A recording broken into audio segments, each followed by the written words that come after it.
Ayan mga ka-therapy, at sa habag nga po ng ating mahal na sponsor ay nakita niya ang hirap ng aking buhay at nakita niya ang mga pagbaha at mga tulo sa ating higaan. Ayan. So naghandog po siya sa atin ng tulong. Lika kuya! Kuya, lika!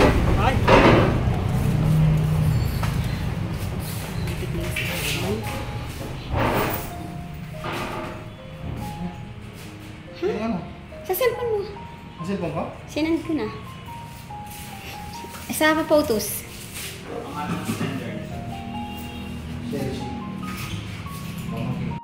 At ayan nga po mga ka-therapy, ay labis-labis po ang aking pasasalamat kay Ma'am Anonymous from USA.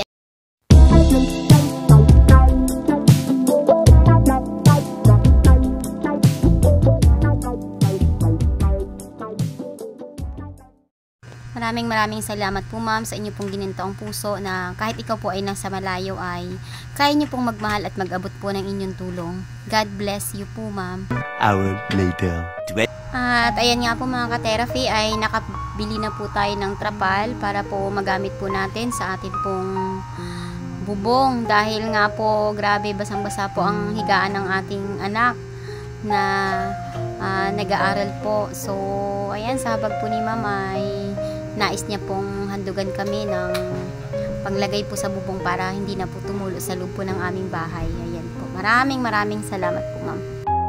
At namili na nga rin po tayo mga ka-therapy ng stock natin sa ref na ulam, no? Dahil tayo nga po ay magti-training na, no?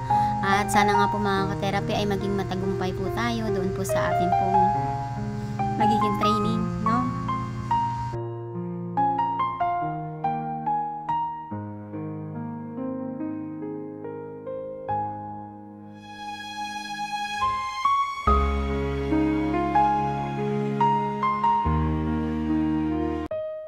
Maging ang alaga nga po natin mga ka-therapy na mga aso at pusa ay nais ding handugan po ng ating mahal na sponsor para po sa kanila pong mga pagkain. Ayan. Magkano po lahat?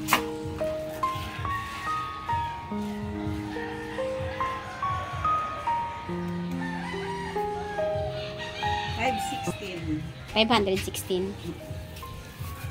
Ito po.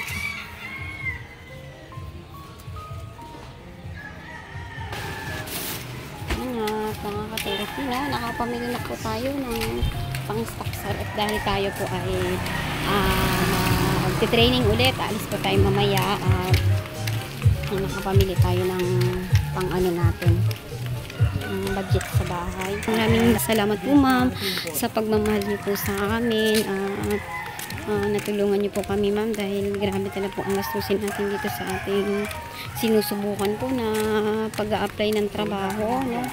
Para mabago po yung ating buhay. Sobrang hirap ng mga training at sana ay maitawid natin ang training para tayo po ay makapasa doon sa trabaho natin kung ina-applyan. So may training pa tayo at hindi na po natin aasikaso muna ang ating ibang content po.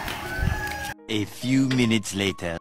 At mga ka-therapy, ito na nga po ay nailagay na po natin sa bubong yung trapal po na inihandag po sa atin ng ating mahal na sponsor. Kaya labis-labis po ang aking pasasalamat sa iyo Ma'am Anonymous from USA. Maraming salamat po at natugunan po ang problema namin sa loob po ng aming tahanan. Lalo na po ngayong nagtag-ulan na po. Talagang grabe po ang tulo ng ulan po sa loob ng aming bahay at nagsasahod na lang po kami ng planggana doon. Kaya lang, ang sa anak ko po ay talagang nababasa siya sa kanyang kwarto po. Tatalian yan?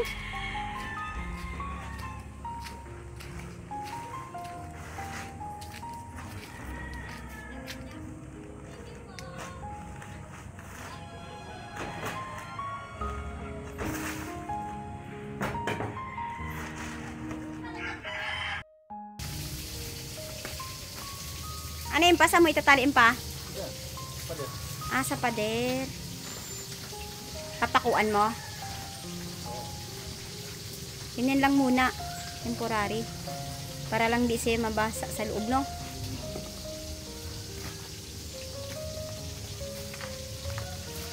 24 hours later. Nag-antay lang din ako sa kanya. Kasi kung tawagan ko, tinama kasi niya.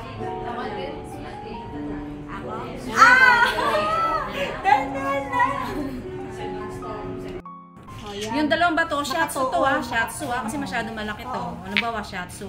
Press mo lang ganun, nakalagay dyan. Then remove the two or reconnect the stones from the Tapos roots ilalagay, and allow to tatanggalin mo close na, the- tapos na siya. At ayan nga po mga ka-therapy ay tuloy-tuloy po ang ating pagtitraining sa loob po ng 21 days. At sana nga po ito ay atin pong maitawid, atin pong maipasa para po mabago po ang buhay at Ganda naman ito. makatulong din po Parang tayo artista sa lang iba ah. po. Ayan. Ay, yung oil natin, baby. Hi everyone.